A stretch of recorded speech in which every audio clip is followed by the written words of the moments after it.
On Wednesday, the Supreme Court will hear arguments on its first abortion case since the appointments of conservative Justices Neil Gorsuch and Brett Kavanaugh.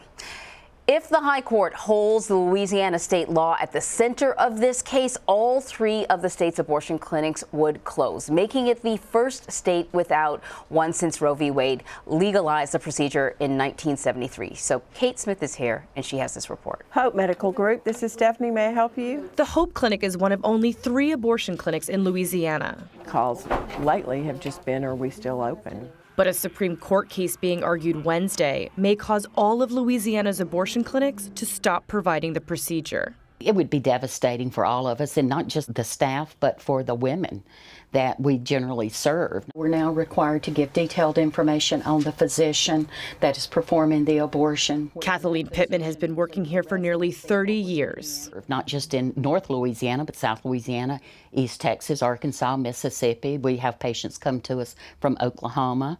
It would be devastating for all of them. Critics of the law say the regulation is designed to stop abortions without having to overturn Roe v. Wade.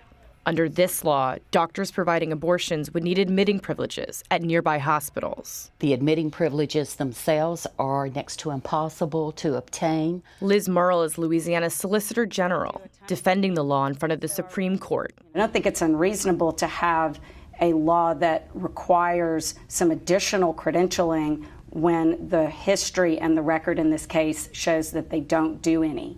The law at the center of this case, is it an abortion restriction or is it a patient safety measure? It is a law that regulates physician conduct. It is a law that is intended to protect the health and safety of women who are having abortions.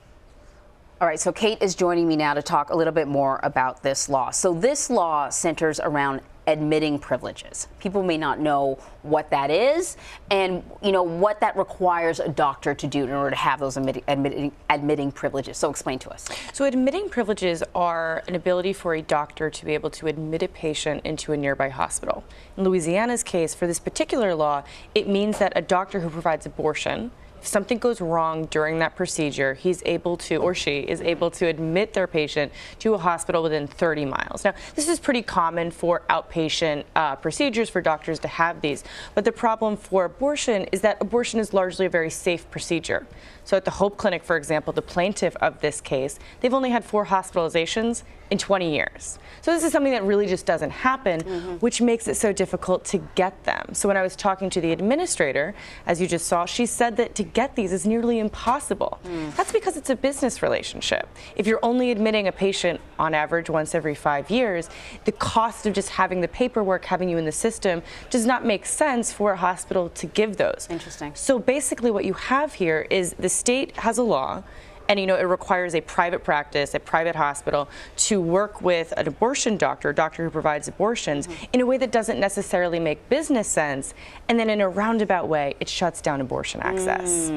So in 2016, the Supreme Court ruled on a very similar law based out of Texas. What happened there? So in 2016, you had Whole Women's Health versus Hellerstedt. Now, this was one of the most important abortion cases at the time because it dealt with the exact same issues, admitting privileges. But largely, it was about how far can a state go when it regulates how it provides abortion to people in that state. Now, what the Supreme Court found in 2016, 2 different things. The impact of that law would place an undue burden on people who were seeking abortion in that state.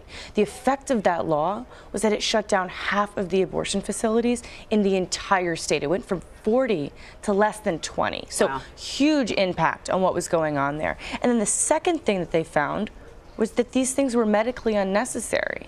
The American Medical Association, the American College of Obstetrics and Gynecology, both of those 2 medical organizations filed amici briefs in that case. They filed them in this case, and they're telling people these, it may make sense on paper, it may make sense in your state capital, but we're professionals, we're doctors, and we're telling you that these are not medically necessary for people seeking this procedure. So the difference, though, between 2016 and now is we have Justices Kavanaugh and Gorsuch on the bench. They are conservative Supreme Court justices. what is the expectation? What sort of impact could they have on this? So that is kind of the million-dollar question when it comes to this case that we're going to hear on Wednesday. We don't know how two of these justices feel about abortion and its legality.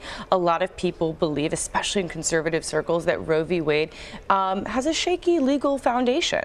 So, there is an opening. People have long said there's an opening there. And so on Wednesday, it's going to be critically important to see what are the questions that these justices are asking. What are they honing in on? Do they believe in the precedent that was set in 2016? Do they believe that Roe v. Wade is workable still? So there's going to be a lot to look at on Wednesday just based on those questions that people are asking. And then what about Chief Justice John Roberts, his role, the impact he could have? Well, I mean, this is critically important. This court has historically upheld people's access to abortion, both just kind of on a simple legal stance, whether or not you can ban the procedure, and then also from these restrictions we're talking about, admitting privileges. You and I have spoken about waiting periods before, things like that. Traditionally, this court has found those to often be an undue burden, and so he really has the deciding vote here. And what's going to be so important is which way this court goes, because we always talk about Louisiana. It would shut down all of the clinics in that state if this law were to go through. This could also have sweeping national effects on how abortion is accessed. So if states see that this is something that they can legally do in their own state, it would make sense that they would be passing their own laws and it would be found perfectly legal. And so are there states that sort of have laws waiting in the wings that are very similar that could be enacted almost right away should the Supreme Court decide to uphold it? Texas, of course, Texas, right? So right, they have they already have their law. Right. They'll just have their law that they'll be able to implement. Missouri actually already has admitting privileges in place. Kind of a judge found those to be constitutional in that scenario. A lot of people in legal circles really disagreed with that decision because of whole women's health. But we can understand that all of these states that passed abortion bans last year, there were 18 different states and 25 different bans. It would make sense that if they signal that this is going to be legal, you're going to see a flood of these next year or even this year. All right, Kate, thank you so much.